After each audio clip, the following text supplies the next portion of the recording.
Se constituer un capital pour l'avenir avec l'assurance vie.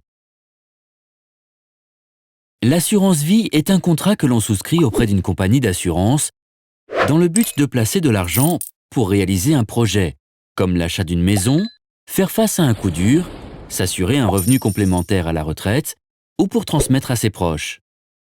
L'argent placé sur une assurance vie est investi sur des marchés financiers afin qu'il se valorise. Il existe deux types de placements. Les fonds en euros, qui sont considérés comme des placements sans risque. Le rendement est de plus en plus faible, mais le capital placé ainsi que les intérêts acquis sont garantis.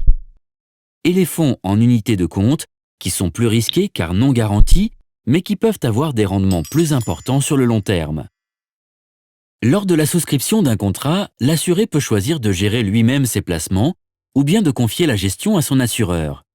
Ce dernier est alors chargé de sélectionner les fonds sur lesquels investir en fonction du profil de son client, c'est-à-dire ses attentes en termes de rendement et son appétit à prendre des risques.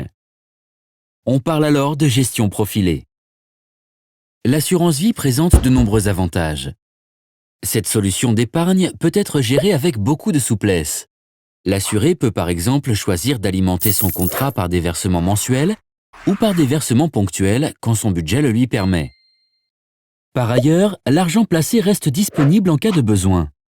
En effet, l'assuré peut effectuer un rachat total ou partiel de son capital, ce qui signifie retirer tout ou partie de l'argent qu'il a placé. Il peut par exemple programmer des rachats réguliers qui viendront compléter ses revenus pendant sa retraite. Si un rachat est réalisé au cours des 8 années suivant la signature du contrat, les intérêts perçus sont imposés. Passé ce délai, il est possible d'effectuer un rachat avec une fiscalité moindre, voire nulle. Il est par conséquent conseillé de souscrire le plus tôt possible une assurance vie afin de pouvoir bénéficier de ces avantages fiscaux. Enfin, le capital d'une assurance vie n'entre pas dans la succession.